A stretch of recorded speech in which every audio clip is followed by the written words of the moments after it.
दुनिया भर में तस्वीर लेने के लिहाज से अगर कोई रास्ता सबसे ज्यादा मरूफ है तो वो पेरू में मौजूद उनका तहजीब के खंडात पर मुश्तमिल माचू पिच्चू है। ये शहर जिसे अक्सर इनका तहजीब के गुमशुदा शहर के हवाले से भी जाना जाता है, 150 से ज्यादा इमारत पर मुश्तमिल है। और ये एक मुअम्मे से कम नहीं, क्योंकि कोई भी पूरे यकीन से नहीं बता सकता कि ये जगह किस लिए थी और आखिर इसे वीरान क्यों छोड़ दिया गया। एक तारीखदान ने 1911 में इस गुमशुदा शहर को दोबारा दरियाफ्त किया और उस वक्त ये जनूबी अमेरिका के मकबूल तरीन सियाती मकामात में से एक है, जहां हर साल 12 लाख अफराद आते हैं। जबकि 2007 में इसे दुनिया के 7 नए अजायबात आलम की फहरिस्त में भी अवामी वोटों की बुनियाद पर शामिल किया गया। सबसे पहले उनका ट्रेल में खुशमदीद कहा जाता है, जो दुनिया के मकबूल तरीन हाइकिंग मकामात में से एक है।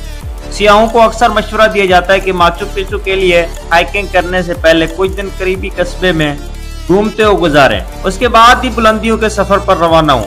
इनका ट्रेल दर हकीकत एक दूसरे पर चढ़ाई 3 ट्रेल्स पर मुश्तमिल है, जिनमें से हर एक के दौरानिये और मुश्किलात के हवाले से ये एक दूसरे से मुख्तलिफ है। अगर आप माचू पिच्चू तक पहुंचने के लिए हाइकिंग को अपनाते हैं तो 2 से 7 दिन तक मुश्किल चढ़ाई के लिए तैयार हो जाएं, जिसके दौरान बुलंदी का मर्ज, सर्दी लग जाना, सर्द रातों में कप कपाने का सामना तो होगा, मगर इंतहाई जबरदस्त और थकन उतार देने वाले मनाजिर भी आपकी राह में आएंगे। दिलचस्प बात यह है कि बेशतर मकामी अफराद भी इन नज़ारों को जिंदगी भर देख नहीं पाते। माचू पिच्चू के रास्ते में आपको ऊंट से मुशाबे जानवर अल्पाका आम नजर आएगा।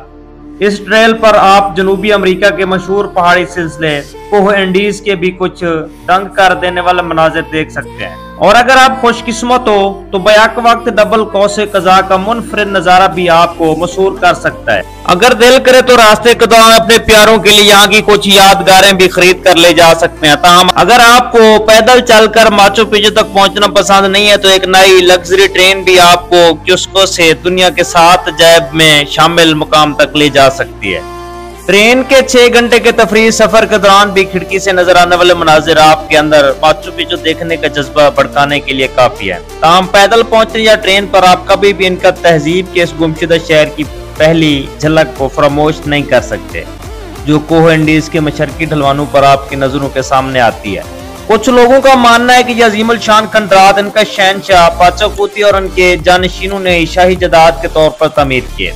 कुछ हल्कों का मानना है कि ये एक मजहबी जगह थी, कोई नहीं जानता कि इसे वीरान क्यों छोड़ दिया गया।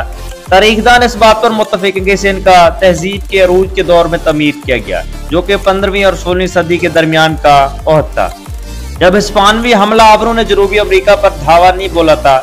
माना जाता है कि किसी जमाने में माचू पिच्चू में 1000 से ज्यादा अफराद रिहाइश पजीर थे। लोगों का कहना है कि माचू पिच्चू की तामीर के सिर्फ 100 साल बाद ही वीरान छोड़ दिया गया। कुछ के ख्याल में इसकी वजह हिस्पानवी हमलावर थे, जबकि दीगर ये नुक्ता पेश करते हैं ऐसे शिवायत मौजूद नहीं हिस्पानी अफराद माचू पिच्चू तक पहुंच सकते थे, बल्कि किसी मर्ज या वबा का हमला इसके खाली होने का बहस बना है। कुछ ऐसे भी ख्याल आते हैं कि शदीद कहत साली और इनका कबाइल के दरमियान खाना जंगी इस जगह को खंडात करने का भी बहस बनी। चाहे जो भी हुआ हो, ये पुरजलाल कम्प्लेक्स सतह समंदर से 8000 फुट बुलंदी पर वाक़ है और 5 मील तक फैला हुआ ये इलाका है। इस मकाम पर 150 से ज्यादा इमारतें, हमाम, मकबरे, मंदिर, तदफीन के मैदान है, जबकि 3000 से ज्यादा सीढ़ियां मुख्तलिफ मकामात और लेवल्स को आपस में जोड़ती है। माचू पिच्चू का वजूद किसी भी मकसद के लिए अमल में लाया गया, मगर यह इंजीनियरिंग और ज़राअत की तरक्की की जबरदस्त मिसाल था, क्योंकि यहाँ का निज़ाम आबपाशी अब भी महरीन के होश उड़ा देता है। यहाँ की इमारत मिसाली अंदाज में एक दूसरे से जुड़ी हुई होने का शोहरत रखती है, जिनकी तामीर के लिए गारे की भी जरूरत नहीं और ये अब भी दराड़ों से पाक है। माचू पिच्चू को यूनेस्को ने 1983 में आलमी सकाफती वर्षे की फहरिस्त में शामिल किया और जैसे पहले ही बताया जा चुका है, और इसे 2007 में दुनिया के 7 नए अजायबात का भी हिस्सा बना लिया गया। इस तरह की इंफॉर्मेटिव वीडियो के लिए हमारे चैनल को सब्सक्राइब कर लें, वीडियो को लाइक कर दें, बेल आइकन को प्रेस कर दें ताकि हर आने वाली वीडियो आप लोगों को पहुंचती रहे। शुक्रिया।